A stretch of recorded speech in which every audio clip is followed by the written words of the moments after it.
Machine रहे, कपड़ा धोने की मशीन रहे, गाना सुनने को रेडियो रहे ने टीवी रहे, कंप्यूटर रहे, मोबाइल रहे ने और भी नारा सारा यंत्र ना रहे, तो इनकी शिक्षा हमारी भाई बहन वास्ते क्यों जरूरी है। और यह बात हमसे करी रही है हमारी विशेषज्ञ माधुरी व्यास नवपमा, जो कि इंदौर से है। तो सुना माधुरी बहन कहीं की रही है। ग्राम लक्ष्मी कार्यक्रम में सभी बहनों का सादर अभिनंदन एवं माधुरी व्यास नवपमा का प्यार भरा नमस्कार। आज हम बात करेंगे महिलाओं के लिए तकनीकी शिक्षा क्यों आवश्यक है। बहनों, महिलाओं के लिए जितना शिक्षा प्राप्त करना आवश्यक है, उतनी ही तकनीकी शिक्षा प्राप्त करना भी आवश्यक है। बड़ी आसानी से प्रयोगों के द्वारा इसे प्राप्त किया जा सकता है। विज्ञान के विकास के फलस्वरूप हमारे देश में पिछले 15 सालों में हमने क्रांतिकारी परिवर्तन देखे हैं।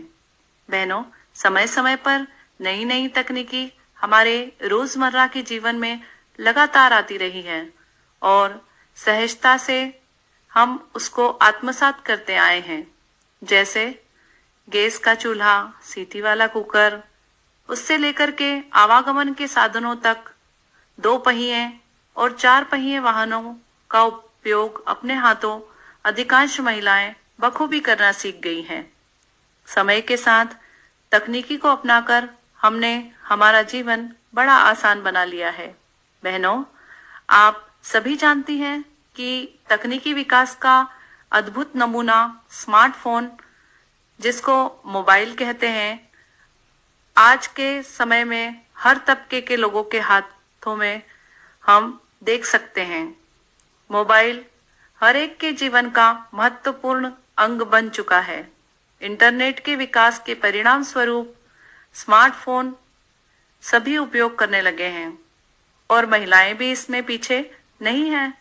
आप सभी भी इसका उपयोग करती आई होंगी, पर क्या हम इस तकनीकी साधन का सही उपयोग कर इसका लाभ प्राप्त कर पा रहे हैं, ये जानना ज्यादा महत्वपूर्ण है। ये जो इंटरनेट की सुविधा हमें प्राप्त है, इसका हमें सही तरीके से ज्ञान प्राप्त कर उपयोग सीखना ज्यादा जरूरी है। आपको मालूम है, चिकित्सा, बैंक, रेल सुविधा, संचार माध्यम जैसी अनेक सुविधाओं का डिजिटलाइजेशन हो चुका है। ये सुविधाएं इंटरनेट के माध्यम से हमसे मोबाइल द्वारा जुड़ चुकी है। इसकी जानकारी से हम तकनीकी ज्ञान का प्रायोगिक तौर पर उपयोग करके इसको सीख सकते हैं, जिससे आधुनिक समय में विकास की दौड़ में हम लड़खड़ाकर गिरे नहीं, बल्कि सभी कार्य जो तकनीकी के माध्यम से किए जाते हैं आसानी से कर सकें। छोटे छोटे काम जैसे बिजली का बिल जमा करना हो या कोई भी बिल जमा करना हो, बैंक से पैसा हस्तांतरित करना हो, रेल, बस या हवाई जहाज का टिकट बुक करवाना हो, बच्चों की फीस जमा करना हो, कोई भी सामान खरीदना हो अथवा चिकित्सा सुविधाओं का लाभ लेना हो, तकनीकी ज्ञान होने से हम स्वयं ये सब सीख सकते हैं। इसके अलावा यदि कोई व्यवसाय या कोई आर्थिक क्रियाकलाप हम करना चाहें, तो तकनीकी के माध्यम से हमारे कामों को घर बैठे ही आसानी से कर सकते हैं, जिससे हमारे समय, ऊर्जा और धन की बचत होती है। बहनों, एक बात और, हमारे बच्चे कोरोना काल में ऑनलाइन शिक्षा प्राप्त कर रहे हैं। उसमें भी हम पूरी रुचि से जुड़कर बच्चों की शिक्षा की जानकारी रख सकते हैं। मोबाइल का दुरुपयोग करते बच्चों को सही मार्गदर्शन भी हम तभी दे सकते हैं जब हम स्वयं इन बातों को सीख जाएं। जब तक हम स्वयं इन बातों को नहीं सीखेंगे, तब तक हम तकनीकी के इतने चमत्कारी उपयोगों से वंचित रह जाएंगे।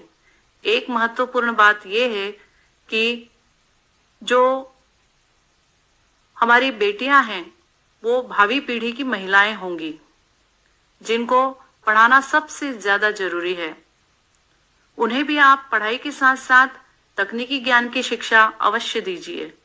एक पढ़ी लिखी बालिका 3 पीढ़ी और 2 कुलों की तारणहार होती है। ये भावी महिलाएं आत्मविश्वास से परिपूर्ण हों, इसका आधार हमें आज निर्मित करना होगा। कई महिलाएं तकनीकी ज्ञान प्राप्त कर उसका उपयोग करने में उत्साह दिखाती हैं, पर अभी भी कई महिलाएं मोबाइल जैसे साधनों को स्वयं हाथ में लेकर उसका उपयोग करने में कतराती हैं। अब भी हमारे आसपास कई महिलाएं ऐसी देखने में आती हैं जो स्मार्टफोन का उपयोग सिर्फ फोन लगाने और फोन काटने तक ही सीमित रूप से करती हैं। इसकी वजह आत्मविश्वास की कमी है। तो बहनों, हमारी कोई सखी आपको ऐसी दिखाई दे तो तकनीकी प्रयोग के प्रति उसे प्रोत्साहित कीजिए। बालिकाओं में जब हम तकनीकी प्रयोग का आत्मविश्वास जगाएंगे तो भावी भविष्य में इस प्रकार की हिचकिचाहट हमें देखने को नहीं मिलेगी। तो मेरी प्यारी बहनों, सभी महिलाओं को यही कहना है कि नई नई तकनीकी का उपयोग कीजिए, तकनीकी का ज्ञान प्राप्त कीजिए, उसे बढ़ावा दीजिए और उसका अधिकतम लाभ प्राप्त करने का प्रयास कीजिए। अच्छा, तो अब मैं विदा लेती हूँ और पुनः सभी बहनों को मेरा प्यार भरा नमस्कार। तो देखो, माधुरी बहन ने कितनी अच्छी अच्छी बात की है नी, कि एक लड़की अगर शिक्षित होए तो 2 कुल के तारी दे। आज का के बात तो हमने भी सुनी है। और देखो, लॉकडाउन में कितो कई सिखाई दियो, घर से निकले बिना कितना काम अपना हो गया है। पर ई काम इनको लाभ हम कब ली सकता, हाँ, कि जदे हमारे तकनीकी ज्ञान हो। आज तो हम छोरा छोरी ना से करेला, पर कल हमारे भी करनो पड़ेगो बिना। तो ध्यान रखो ने, जल्दी से जल्दी जहाँ भी शिक्षा मिले तकनीकी शिक्षा ग्रहण करो ने। अब बात तो घनी हुई गई, अब सुनीला अच्छो से लोकगीत। तो सुनो सीमा चौरे की